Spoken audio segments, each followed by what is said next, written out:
Oi, gente, tudo bom? Eu sou muito fã da Agatha Christie, isso não é novidade nenhuma para quem acompanha aqui o canal, eu sempre trago informações sobre os livros dela, faço resenhas, mas eu sempre alego que ela me surpreende a cada nova história. Porém, pela primeira vez, depois de ler mais de 20 livros dela, ela não me surpreendeu tanto assim e o livro não teve tanto apelo assim comigo como essa última leitura, que foi o livro Os Elefantes Não Esquecem.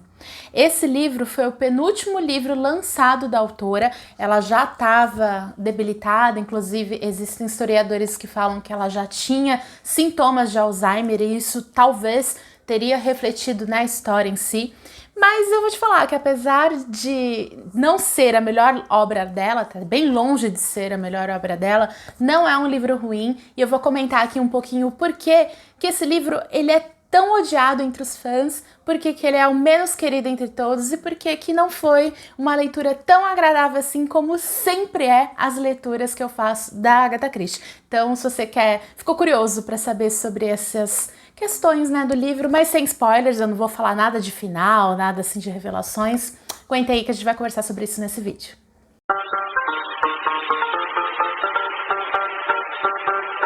Mais rapidinho, antes de eu falar sobre o livro, dá uma conferidinha se você já está inscrito aqui no canal. Aqui eu trago muito vídeo sobre literatura, sobre seriados, cinema, cultura pop em geral, então se você gosta desses temas, esse canal é para você. Já me ajuda e dá um joinha logo agora no começo do vídeo. Isso faz com que ele seja distribuído para outras pessoas que talvez não conheçam o canal. Aqui embaixo estão marcadinhas todas as minhas redes sociais, me segue por lá e na caixinha de comentários comenta pra mim quais são os livros da Agatha Christie que você gosta, se você já leu, não leu, sua expectativa, vamos trocando essa figurinha. Acho que eu nunca imaginei na minha vida assim de leitora que eu ia fazer um vídeo falando que eu não gostei tanto assim de um livro da Agatha Christie, que é uma das minhas autoras preferidas assim de longe, eu adoro os livros dela. Mas realmente Os Elefantes Não Esquecem me decepcionou um pouquinho. Nessa história a gente acompanha a Ariadne Oliver, que já é uma personagem já recorrente de outros livros da Agatha Christie. Ela é uma escritora. E também o personagem mais famoso da Agatha Christie, que é o Hercule Poirot, que é um investigador, um detetive, que está em vários livros dela. Então, causa acho que uma decepção maior ainda por ter dois personagens queridos de volta no livro e ele não ter esse impacto todo. Mas vamos lá, o que fala o livro Os Elefantes Não Esquecem?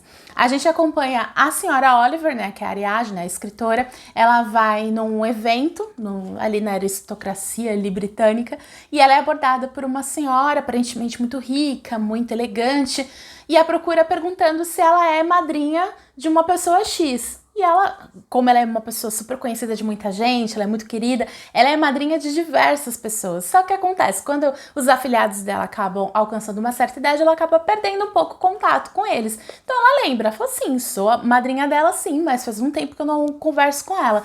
E aí essa senhora que a aborda na festa começa a perguntar coisas íntimas, né? Por quê? No passado, o pai e a mãe dessa afilhada, da Ariadne Oliver, acabaram se matando, teoricamente, aconteceu um homicídio duplo, né? Um duplo suicídio, na verdade, né? Os dois se mataram ali em conjunto e ela até hoje não sabe quem foi que matou um ou outro. Então, se foi o marido que levou a esposa até um local e atirou nela e depois se atirou, ou se foi o oposto. E essa senhora acaba procurando ela, querendo saber se ela sabe a verdade. Bem fuxiqueira, né? Bem querendo saber de fofoca. E ali ela entende, ela fala que o filho dela tá tendo um casinho, né? Tá tendo um namoro, tá de namorico com ela. Então ele não quer, ela quer ter essa certeza, enfim, vai que ela também ficou doida com a mãe, se caso a mãe que matou o pai, enfim. A Ariadne, obviamente, dá um fora nessa mulher, mas ela fica com isso na cabeça. Porque durante muitos anos, apesar dela ter mantido um pouco de contato com a afilhada dela, ela nunca realmente se focou nisso, então ela nunca buscou informação sobre isso.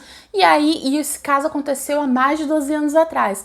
E ela acaba procurando um amigo de longa data dela, que é o Hercule Poirot, o detetive famoso, super eficiente em todos os casos que ele entra, e comenta com ele que ela tá interessada em procurar informações no passado.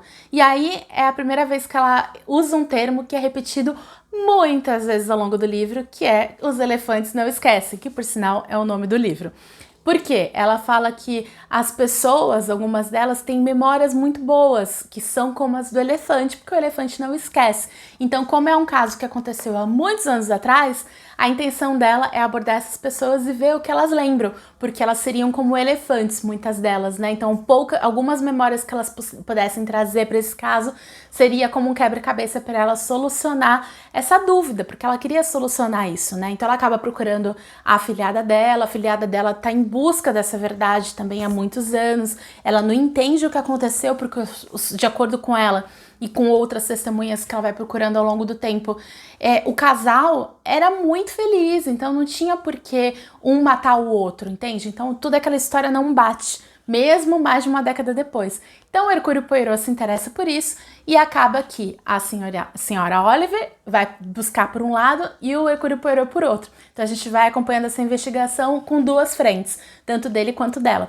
E aí a gente vai acompanhando todas as visitas. Então a Ariadne acaba procurando ex-empregados ali daquela mansão onde morava o casal, ex-funcionários, ex-amigos, uma ex-babá. Então são várias pessoas que passaram pela vida do casal pra gente conhecer um pouco mais do passado deles e o que poderia levar a esse assassinato duplo, né? Uma pessoa tirando a vida da outra. Eu achei a história é legal, o enredo é muito interessante, eu fiquei super curiosa no começo, falei, caramba, né, o que aconteceu para um matar o outro? Será que teve alguém que matou? Será que realmente foi algo feito em comum acordo, ou uma pessoa queria matar o outro? E a gente começa a investigar se um ou outro teve um caso, se um ou outro estava doente, se tem alguma coisa relacionada à questão de dinheiro. Então é legal, te instiga, assim como todas as outras obras da Agatha Christie. Então o começo realmente é muito instigante, a gente fica curioso com o que vai acontecendo, porém eu achei que a história foi conduzida para um lado muito previsível, o que não faz sentido, porque nenhum outro livro da Agatha Christie a gente é encaminhado para algo previsível, muito pelo contrário, ela te dá mil e uma alternativas e aí você vai tentando desvendar qual é a melhor para se encaixar com a história, e no final você acaba sendo surpreendido, e nesse caso não, a história ela vai se conduzindo para um único fim. Então a solução tá muito clara ali, que vai seguir por aquele caminho. Mesmo que você não entenda certinho qual vai ser o final, você sabe que o caminho tá ali, tá trilhado naquela direção. Então eu achei isso muito estranho, não bateu com as histórias da Agatha Christie, não faz sentido com os outros trabalhos. Então eu acho que realmente aquilo que algumas pessoas, eu pesquisei, várias pessoas comentam isso, é muito real. Dá para perceber na escrita da Agatha, nesse penúltimo livro que ela escreveu, como ela estava na vida real, sabe? Ela estava debilitada, ela estava doente, foi pouco tempo antes dela morrer, ela já provavelmente já estava com alguns sintomas de Alzheimer, então isso impactou muito no livro. O livro ele é repetitivo, então em vários momentos o que acontece? Tem uma situação em que a gente acompanha a Ariadne entrevistando uma possível testemunha. Então a gente vê tudo que a testemunha falou. Aí daqui a pouco ela volta e vai contar aquilo pro Hercule Poirot. E ela vai e conta exatamente tudo aquilo que ela pegou naquela entrevista. Em um outro livro, eu imagino a Agatha Christie fazendo isso de uma forma muito mais sutil, sabe? Deixando algumas informações meio por cima, porque a gente, leitora, acompanhou a entrevista. A gente não precisava acompanhar a Ariadne contando tudo o que aconteceu na entrevista para o Hercúleo. Então, assim, existe muita redundância. O assunto dos elefantes, nunca esquecem, é retomado 500 vezes ao longo do livro. Isso chega uma hora que é cansativo, você não aguenta mais falar de elefante. Então, eu achei que é muito inferior às demais obras dela. Mas, ainda assim, para você ver o que é uma excelente escritora. Apesar de ser a obra mais fraca dela, é uma das obras mais detestadas, entre aspas, entre os fãs. É uma obra que realmente, comparada a todas as outras, não tem um final interessante. Ainda assim, é um bom livro. Aí você vai falar, já que você está passando pano para Agatha Christie, talvez esteja, mas na realidade entre esse livro e outros tantos que eu li de investigação policial, mistérios, crimes e tudo mais, ainda é um livro de boa qualidade, entende? Ele só não chega ao patamar, que é um patamar super alto, dos bons livros da Agatha Christie. Então, se você tiver outras obras da Agatha Christie para ler antes desse, recomendo, porque talvez se você começar por esse livro, você não vai entender todo esse hype, todo esse amor que os leitores têm pela escritora. Uma outra dica também é que, como nesse livro ele já aparece outros personagens que já apareceram em outros livros e tudo mais, eu recomendo que você leia outras obras antes, além dessa questão toda da qualidade. E não é nem porque uma coisa se amarra à outra, porque eu já li vários livros fora de ordem da Agatha Christie e entendo completamente, né, perfeitamente. Mas nesse livro eles citam especificamente duas histórias, que é a história do Dia das Bruxas, que é um outro livro da Agatha Christie, e o livro Os Cinco Porquinhos. Então, eu particularmente, como eu não li esses outros livros, eu fiquei curiosa. Então, eu acho que talvez, se eu tivesse lido eles antes, talvez algumas referências que são citadas nesse livro eu entenderia melhor. Mas deu pra entender completamente a história do livro. De repente, não é tão necessário assim, só fica com uma dica que talvez seja interessante. Bom, gente, é isso. É um vídeo que me dói no coração falar, mas eu acho que fica como uma boa dica para que você, se tiver a oportunidade de ler outro livro antes desse, leia, que esse livro acho que não faz jus a toda a qualidade que a Agatha tem. Acho que tem muitos outros livros dela maravilhosos. Eu qualquer dia vou fazer um vídeo com as melhores leituras que eu já fiz da Agatha Christie, mas assim, é só olhar aqui no canal, tem uma playlist completa, cheia de livros dela, então vale a dica para você conferir depois. Alguns dos que eu gosto muito, só para se de repente você quiser sair daqui desse vídeo querendo ler bom livro dela, é o E Não Sobrou Nenhum, é um excelente livro. Morte no Nilo é ótimo. O Assassinato no Expresso do Oriente é muito bom. Um Drink de Sanureto é muito bom. Um Corpo na Biblioteca é muito bom. Então, assim, o que não falta é a indicação de bons livros da Agatha Christie. Então, assim, não tire a qualidade dela por esse livro que talvez você não goste tanto. Eu espero que você tenha gostado do vídeo. Um grande beijo e até o próximo!